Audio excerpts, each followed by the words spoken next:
Hey guys, I'm sitting out here working on some high ridge, and I was going to do some point talks, and the neighbor across the way started mowing, so I hope it's not too annoying. But I want it to be in the natural light. And I didn't show you guys this blade I said I would show. So first, we'll get that out of the way. This is the Burlington, largest piece of Burlington. It was a humongous solid nodule, which is rare for Burlington, but 90% of it was pretty bad to limestone, so I spalled it up in that one video, and then got as straight as a piece as I could out of the better quality flint. And I just couple flakes that I'd like to change, but all in all it turned out pretty well considering, because this stuff can get really crushy on this white side. And this is a little better flint in there, but still it was a little iffy in there. So considering the rocket, I'm pretty happy with it. So we'll see new stuff. Now, here's some recent points and some stuff for sale on flint nappers. This is kind of like a Wells or a Slayer point.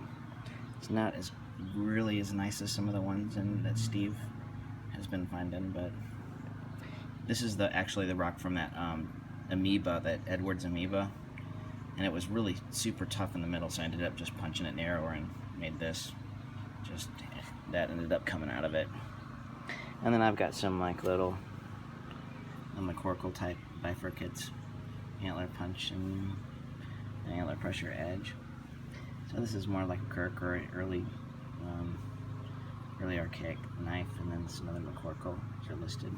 Some of these I don't have listed yet. The Knife River Clovis is. This was a super tough piece, but it's nice and translucent.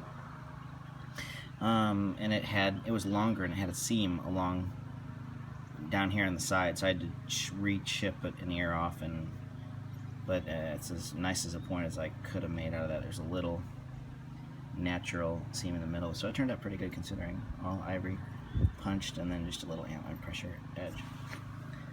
And this Holland is on there on the flintnappers.com gallery. Marty rueter, or rueter, however you want to say it, doesn't matter to me. There's a Agate Basin, heated Burlington. That's on there. This is was a cortical spall that I trimmed up of Georgetown, and it's it's okay for what it is. It's got nice edges. Finished punching it, just sort of a nice kind of little blade. This one is that tabular chert Edwards. It had more rows, but I tried to chip towards this face as much as I could, and you can see the other side is more brown, but it turned out pretty nice. And this Dover Clovis I kind of like because it's got the side-by-sides on both sides of the flute, just doubles. And it's got some neat sort of letter areas in it. That's a horizontal antler punched blade and flute, and then antler pressure edge. So a little Scotty is Pitkin. It's antler punch preform, and then some buffalo edge and some antler pressure. This is one that would have been, the rock wasn't much longer than that, but I made it like it was a more reworked or refurbished for that width on that base, but I kind of want to keep the width on the base. On this little Clovis, it was antler punched, just multiple fluted. And a lot of these flutes don't have to be, you don't have to punch everything, this far to make it be a nice Clovis, as long as the balance and the body is right on them, depending on what subtype, hey, I don't want to use the term subtype, but what site or variation of Clovis you want to make. These nice, just tapered bottom ones are pretty cool, even if they don't have really long flutes on them, I think, anyhow. Well, and this is a little Pearson, sort of paleo. Kind of cool material. I'm going to keep that one because it's Pearson. And I've got to make some Mackinac blades. This is an example. The edges on these things are phenomenal. I didn't talk about that for an hour. But that's an authentic cache.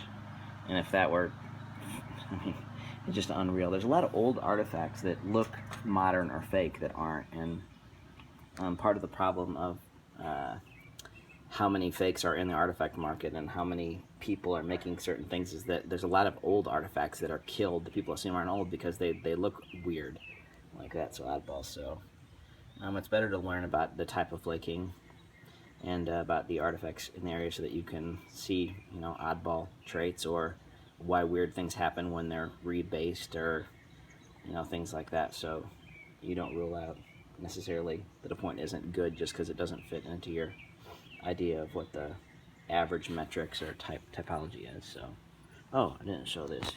This is a Fern Glen that my buddy Ryan brought over. It's low grade and porous and fossily but antler punched kind of. That's what I could get out of it. Kind of neat color. And this one is fossily low grade harvester. Horizontal deer time punch. And then a little pressure. So that's that. So the ones that are on flint knippers right now are this. These three I put in a group because I have to do priority shipping, and the small flat rate box is like 7 something. So I hate to sell a $20 point and then charge almost $30 for it because you got to spend so much in shipping. So I just put those together. But I tried to offer some more lower dollar items than I normally do. Even though it's kind of a hassle, that I'm not a big fan of computer work and stuff like that, but I thought I'd throw some more out there. So those are available.